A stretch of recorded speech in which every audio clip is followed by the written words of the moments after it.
ఇవాళ press meet పెట్టడానికి కారణం ఏంటనేది మీ అందరికీ కూడా తెలుసు. ఎందుకంటే ఈ రాజమండ్రి పేపర్ మిల్ మేనేజ్మెంట్ వారు లాకౌట్ అనేటువంటి ఒక డ్రామా ఆడి కార్మికులందరినీ కూడా భయభ్రాంతులకి గురిచే ఆ డ్రామాకి రాత్రి 10:30కి తెరదించారు. మనందరికీ కూడా తెలుసు. ఎందుకంటే రాజమండ్రిలో మనకున్న ఏకైక ఇండస్ట్రీ, పెద్ద ఇండస్ట్రీ, గత 50 సంవత్సరాలుగా ఉన్నటువంటి ఇండస్ట్రీ పేపర్ మిల్లే. ఇది అనేక మందికి ఉపాధి కల్పించడం జరిగింది. అనేక మందిని నాయకులుగా కూడా తీర్చిదిద్దడం జరిగింది. ఎందుకంటే 2000 అరవింద్ కుమార్ కానివ్వండి, జక్కంపూడి రామ్మోహన్ రావు కానివ్వండి, వీళ్ళందరూ కూడా పేపర్ మిల్లు దగ్గర నుంచే పెద్ద నాయకులు, మినిస్టర్లు, ఎంపీ అవడం జరిగింది. మరి ఇప్పుడు ఒకప్పుడు పేపర్ మిల్లులో ఉద్యోగం అంటే చాలా గొప్పగా ఉండేది. అలాగే పేపర్ మిల్లు మేనేజ్మెంట్ వారు కూడా బంధువులు వాళ్ళు కూడా వాళ్ళ దగ్గర పనిచేసేటువంటి కార్మికుల్ని ఒక ఫ్యామిలీ మెంబర్స్ లాగా చూసుకునేవారు. నేను ఈ పేపర్ మిల్లుకి 28 సంవత్సరాలు ఏకగ్రీవంగా ఆఫీసర్స్ యూనియన్లో ప్రెసిడెంట్ చేయడం జరిగింది. 28 సంవత్సరాల్లో దగ్గర పీకే సూర్య గారు ప్రెసిడెంట్గా కంపెనీకి ఉన్నప్పుడు నేను ఆఫీసర్స్ యూనియన్ ప్రెసిడెంట్గా ఉండేవారు రన్ అయ్యింది. అప్పట్లో ప్రెస్ వారు ఏదైనా పేపర్ కావాలండి, లేదా ఏదైనా గెస్ట్ హౌస్ రూమ్ కావాలన్నా ఇచ్చేవారు. పోలీసు వాళ్ళు పేపర్ ఇచ్చేవారు. లోకల్లో ఎవరికైనా ఏదైనా ఉంటే అవసరం ఉంది, ఏదైనా కొంచెం ఇబ్బందులు ఉన్నారు, ఉద్యోగం ఇచ్చేవారు. ఆ రకంగా ఒక స్వర్ణయుగంలో రన్ అయింది. మరి నిన్న జరిగినటువంటి ఈ ఎపిసోడ్ మొత్తం కూడా ఐ డ్రామా.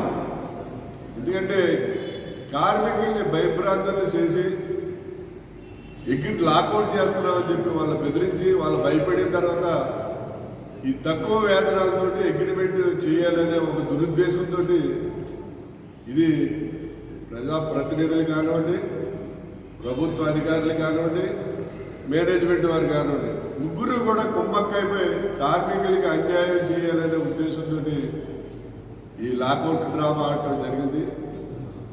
కాంగ్రెస్ పార్టీ ఇప్పుడే కాదు, ఎప్పుడు కూడా కార్మికుల పక్షాన ఉంటుంది.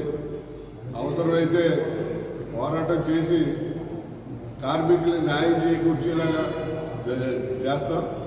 అంతేకాకుండా బిల్లు లాకౌట్ అయిపోతుంది, మూతపడిపోతుందనే పరిస్థితులు వచ్చినప్పుడు అవసరమైతే ప్రాణాలకు తెగించైనా సరే ఈ మిల్లుని కాపాడుకుంటాం. ఎందుకంటే రాజమండ్రి పేపర్ మిల్లులో ఆఫీసర్స్ రిటైర్ అయిపోయిన తర్వాత కారణం ఏంటంటే ఒక 7-8 సంవత్సరాల క్రితం ఈ మిల్లుకి బుచ్చి చౌదరి గారు అనే ఒక ఎమ్మెల్యే గారు ఒక చీడపురుగుని తీసుకొచ్చి వాళ్ళ బంధువుని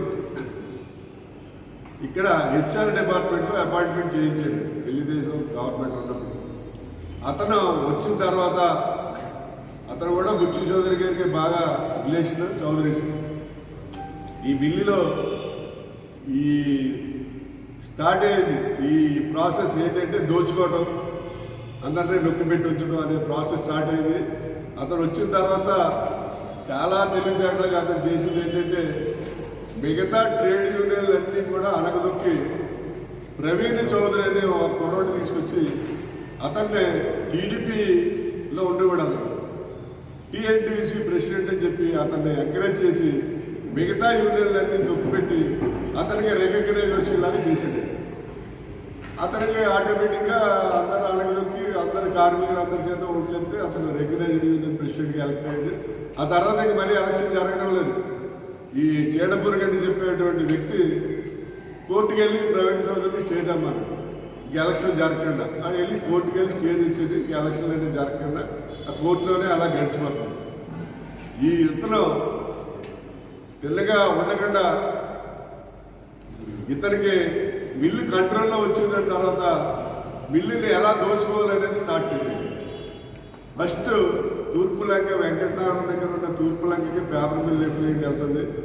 అక్కడ చెరువులు తవ్వి గట్లు ఫార్మేషన్ తీసి అది మళ్ళీ గోదావరిలో వదిలేస్తారు, అందరికి తెలుసున్నదే.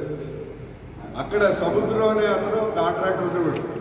ఆ సముద్రానికి నెలకే సంవత్సరానికి 70,000 ఇచ్చేవారు చెరువు గట్లు కట్టడానికి, గట్లు పోయిన తర్వాత మళ్ళీ మెయింటెనెన్స్ చేయడానికి. అక్కడ జాగ్రత్తగా అతను తప్పించి ఉప్పులూరు సత్యనారాయణ చౌదరి అనే చెప్పి ఒక కాంట్రాక్టర్ని రెడీ చేసి తీసుకెళ్ళి ఆడికి ఈ చేడపురుగు చౌదరి గారు అక్కడ వాడికి మేనేజ్మెంట్ ఇచ్చాడు. వాడికి సంవత్సరానికి 2 కోట్ల రూపాయలు పేపర్ మిల్లింగ్ ఇస్తారు కాంట్రాక్ట్. ఏది చెరువులు మెయింటైన్ చేశారు. ఆ 2 కోట్లలో ఒక కోటి తీసుకొచ్చి ఈ చేడపురుగు హెచ్ఆర్ డిపార్ట్మెంట్లో ఉన్న ఈ చేడపురుగుకి అతను ఇవ్వడం జరుగుతుంది. అతను వాళ్ళ కూతురు పెళ్లి కోసం ఈ మిల్లులో జాయిన్ అయినప్పుడు నాకు తెలిసిన పెద్ద చౌదరి దగ్గరికి వచ్చి ఎవరైనా పెద్ద కట్ట ఇచ్చుకోలేదు, మా అమ్మాయికి ఏదైనా సంబంధం చూసి పెట్టండి అని నాకు తెలిసిన పేపర్ మిల్లులో ఆఫీసర్ చౌదరి దగ్గర చాలా మంది దగ్గరికి వచ్చాడు.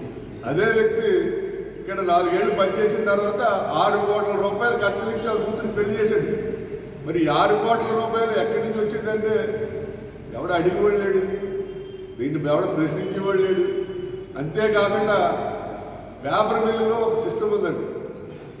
ఎవరైనా పర్మనెంట్ ఎంప్లాయీస్ రిటైర్ అయిపోతే కాంట్రాక్ట్ వర్కర్గా పనిచేసేటువంటి వాళ్ళని సీనియారిటీ ప్రకారం వాళ్ళని పర్మనెంట్ చేయాలి. ఈ రాజమండ్రి పేపర్ మిల్లులో 1,200 మంది కాంట్రాక్ట్ వర్కర్స్ ఉన్నారు. ఎవరైనా కనుక పర్మనెంట్ వాళ్ళు రిటైర్ అయిపోతే వాళ్ళని పర్మనెంట్ చేయడానికి కాంట్రాక్ట్ వర్కర్ చేయాలి. వాళ్ళు ఎవరిని చేయకుండా వాళ్ళందరినీ పెండింగ్ పెట్టి కొత్తగా ఎవరినో తీసుకొచ్చి 72 వేకెన్సీస్ వస్తే ఆ 72 వేకెన్సీలోనూ కూడా మనిషి దగ్గర నుంచి 12 లక్షల రూపాయల నుంచి 18 లక్షల రూపాయలు తీసుకుని వాళ్ళు పర్మనెంట్ చేయడం జరిగింది. ఒక ఆవిడ నా దగ్గరికి వచ్చింది. కాబట్టి మా ఆయన 18 ఏళ్ళ నుంచి చేస్తున్నాడు సార్, నేను పర్మనెంట్ చేయించి పెట్టండి, డబ్బులు ఇచ్చుకోవాలంటే డబ్బులు అడుగుతున్నారండి, కావాలంటే ఎవరి దగ్గర పడుకుంటారండి అని చెప్పి ఓపెన్ అంత దారుణమైన సిచ్యువేషన్. ఒక కుర్రోడైతే గాడాల్లో ఉన్నాడు, ఆడు అరెకరం పొలం రాసిచ్చేదానికి ఇది పర్మనెంట్ చేయడానికి. గాడాల్లో అరెకరం ఎంత ఉంటుందండి, వేళ 3 రూపాయలు పైన ఉంటుంది. ఆడు రాసిచ్చాడు. ఏంటో ఎందుకు రాసిచ్చాడు, ఏమన్నా అరెకరం పోతే పోయింది, పేపర్ మిల్ వచ్చే వస్తే నాకు 2 ఎకరాలు కట్టిస్తానంటారు, ఎక్కడన్నా వస్తుంది కదా నెక్స్ట్ ఏంటి. ఇలా ఇంత దారుణమైన సిచ్యువేషన్లో వీళ్ళందరూ కూడా సీనియర్